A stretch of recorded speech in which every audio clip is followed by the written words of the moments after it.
Hello everybody and welcome back to more of the 2001 Fermat contest. That's the grade 11 contest put out by the CMC. We're on question 11, and question 11 is quite simple. It's a single line. It says the fourth root of 3.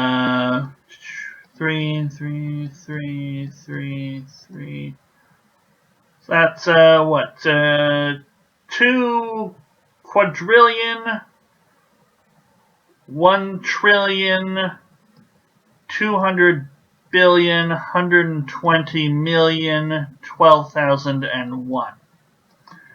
The point is, it's 2001, 2001, 2001, 2001, and this 2001 is, of course, the year of the contest. They like doing that sometimes. They like involving the numbers. Sometimes the number of the year has a very nice property. Maybe it's a prime number, so it can show up in questions. And it often happens on the Cayley and Fermat that they'll investigate the properties of these particular numbers. But here we just have 2001 printed out 4 different times. So we're asked, what is the fourth root? The fourth root of this number is closest to. And then if you were not familiar with the fourth root, here it is written out mathematically as though it were a square root. And to figure out the fourth root, you can just square root 2 times. And I would say, oh, this is obvious, this is easy. I'm just going to grab my calculator, one of my calculators, 2001, 2001, 2001, 2001, and I'm going to square root that 2 times, or if your calculator can do that, you can absolutely ask it to do fourth roots. And my calculator immediately spits out 6,688.406. So I would say, well, of the options I'm presented here, B 6,700 is certainly closest. But suppose we didn't have that calculator. Suppose we had another calculator here. And I say, oh, well, this should be obvious. I just answer, add it in. 2000. When I add the numbers in on some calculators only have a display of 10 characters. And so I'm stuck. I can't actually input 2001, 2001, 2001, 2001. And so if I can't put it in on my calculator, I can't square root it twice or fourth root it or however I want to do it. And so I'm stuck with a bit of a problem. And I imagine that was the point of this question originally. It wasn't just do you know how to operate a calculator? So this calculator lets me add more numbers in on the display than, say, this calculator. And I don't know what kind of calculator you have or if you even bring the calculator to these contests. They are allowed, so I do encourage it. But I don't think you're allowed graphing ones or anything like that. I think it's just sort of basic punch in the number ones. Some displays are long enough, some aren't. Let's see how we would do it if we didn't have a long enough display, or if our the battery on the calculator ran out, or if we decide, oh, we don't need calculators. Calculators are for peasants who can't do math in their head and things like that. So how would we do this question otherwise? Well, we're asked fourth root. We want our fourth root to be closest to one of these integers here. We have 5 options, so I would take advantage of the fact that there are only 5 options. And what I would do is, rather than try and fourth root this, which you can fourth root things by hand. It's really, really hard. You can certainly fourth root it by hand. You can square root and cube root and fourth root and all those roots by hand if you want to. They don't teach it in school much anymore, but you can do that. What I would instead do is turn it around and say, what if I raise each of these to the 4th power? Which one of them is closest to the number that I started with? Right? Because if I have a number x, if I have the fourth root of x is sort of about or close to or approximately y, then y to the power 4, just reversing that, should be approximately x. So I'm going to take each one of these in turn and see which one's closest to 2001, 2001, 2001, 2001. Now, if we decide, oh, I'm just going to naively do this with my calculator, maybe take the first one, A, 2001. I grab my other calculator. I plug them in I can do 2001. So starting with the first one, A, 2001, I want to raise that to the 4th power. I don't exactly get a nice clean 16-digit number out. Because again, this is the calculator that doesn't have a good display. So what I actually get is something written in scientific notation. I get 1.603 times 10 to the 13. And we'll talk a little bit about that in a moment. But what I would do with each of these is I would take them in turn and figure out what I get in the end. If I take 6700 and do that one, I will again, it's too big for the display to give me anything, but in scientific notation I get 2.0151 times 10 to the 15. That's actually devilishly close to this number that we were given. 2001, 2001, 2001, 2001 is basically 2 with 15 zeros at the end of it. So if I wanted to, I could do that with scientific notation on my calculators. But let's suppose I didn't even have a calculator. Then what am I to do? Do I really want to sit there and work out 2001 times 2001 times 2001 times 2001 and see what I get in the end? No, I'd like to be a little more clever about it. And scientific notation on our calculator gives us a little bit of a hint. Okay? So with our first one, A is 2001. I'd like to test that. So is that approximately 2001, 2001, 2001, 2001? So that's what I'd like to know. Is that true? Well, if it's really close to this number, then it should also be really close to, well, this number's complicated here. But he's really close to this number, a 2 with 15 zeros behind it. Okay? And this one here, I mean, if these guys are close, then 2000 to the 4 should be really close to that one. So 2000 to the 4, is that really close to 2 with 15 zeros behind it? Here we have scientific notation. 2 with 15 zeros behind it, we can write it as 2 times 10 to the power 15. Okay? So just thinking about that for a moment, if I had 2 with n zeros behind,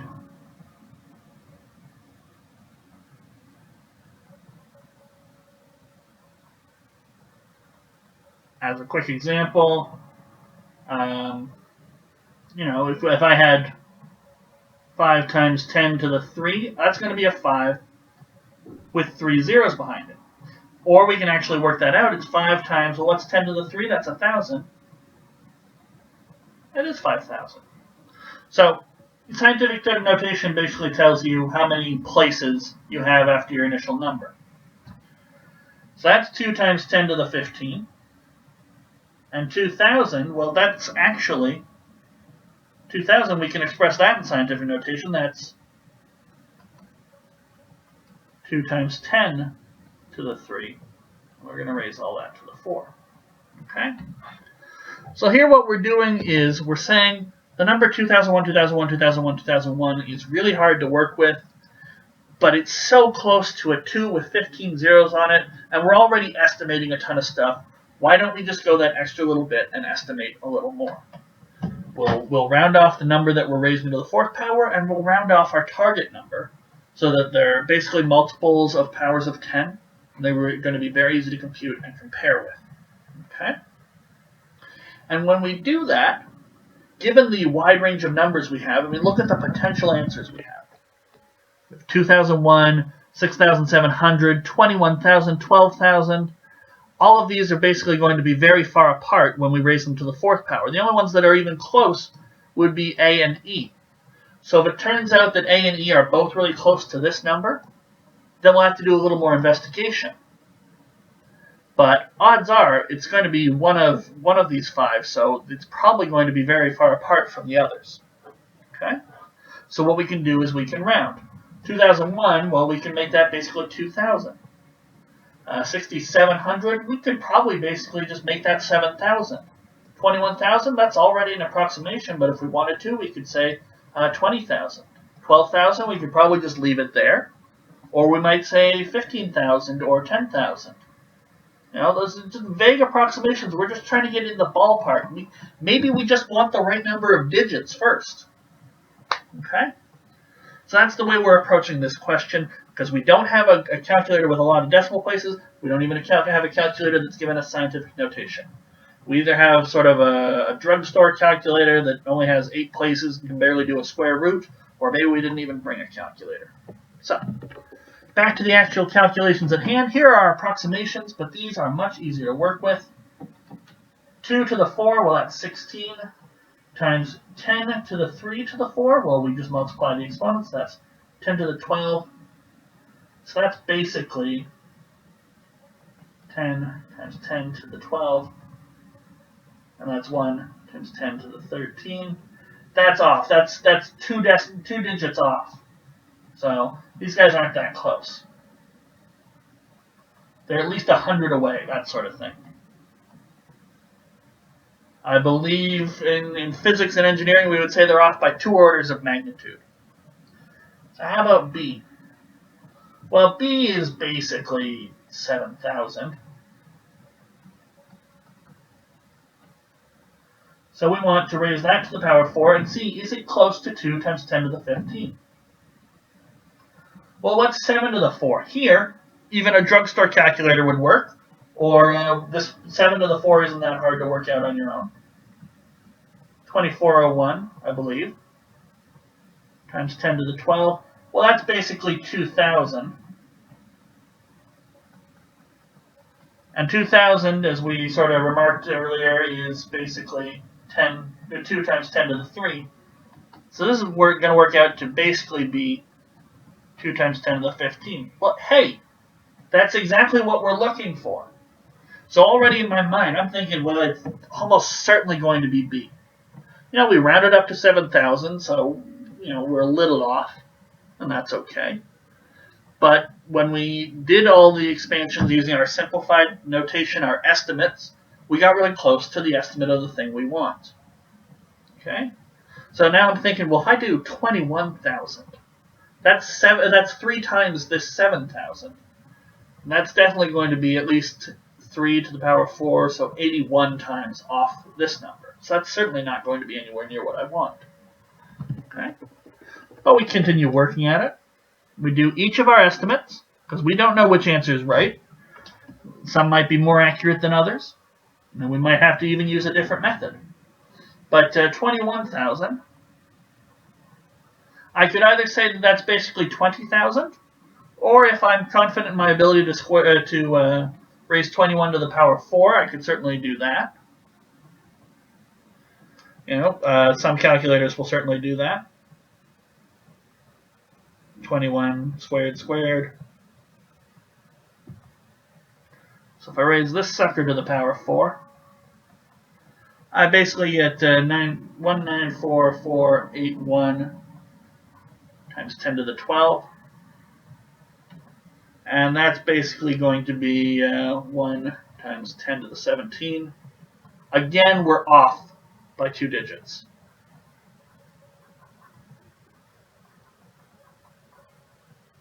Okay. How about D? Well, let's take a look at D. That was 12,000, I believe. We'll just double check. Yeah, 12,000.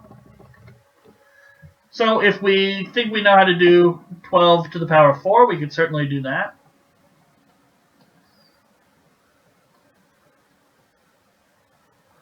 Or if we wanted to, we could even round down to 10,000. So we could do that. Or we could just say, well, let's round. I mean, we rounded 6,700 up to 7,000. Why not round this one down by about 2,000? Let's see where we're at. Well, that's 10 to the 4 to the 4.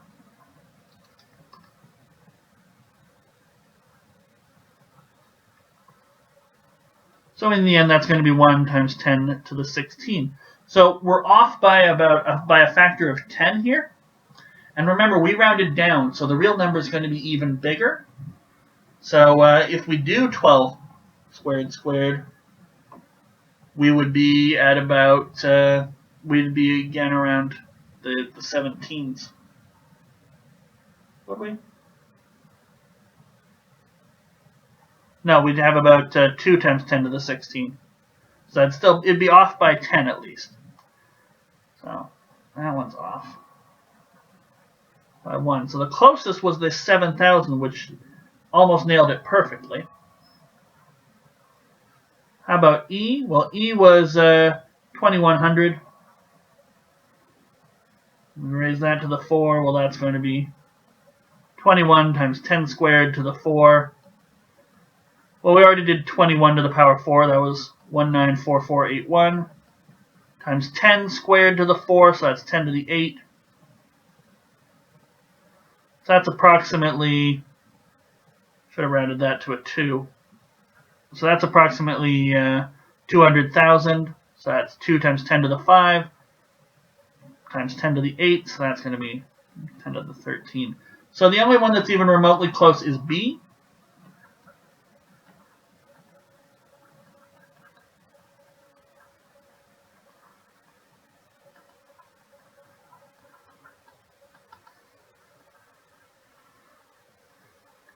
So we're going to go with 6,700. Okay? So that's the way I would do it if I weren't using a calculator at all.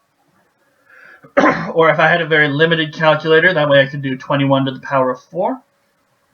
So that's how I would go about it. The question itself is asking us to estimate things, so why don't we go a little bit further? We change our 2001 into a 2000. We change our 2001, 2001, 2001, 2001 into a 2 with 15 zeros at the end. That way we can just easily compare number of zeros. Okay?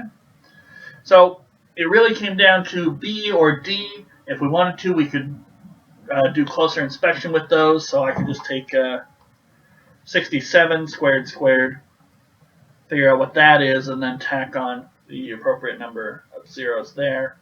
So 8 zeros there. And I would see that that one's definitely closer than 12,000 to the power of 4. Okay? So I could certainly refine if I was worried between B and D.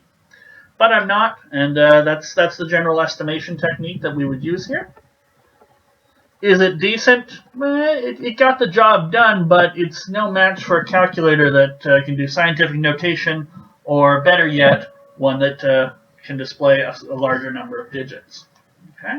So it's always a good idea to have a nice, clean, and up-to-date, powerful calculator. Okay? But as with all these questions, it is possible to do it without one. Okay? So how about we move on to question number 12, which we'll handle in the next video. And I can already see here, question 12, how many integer values of x satisfy this. That's certainly going to be a much easier one, and I doubt we'll even need a calculator for it. But we'll see.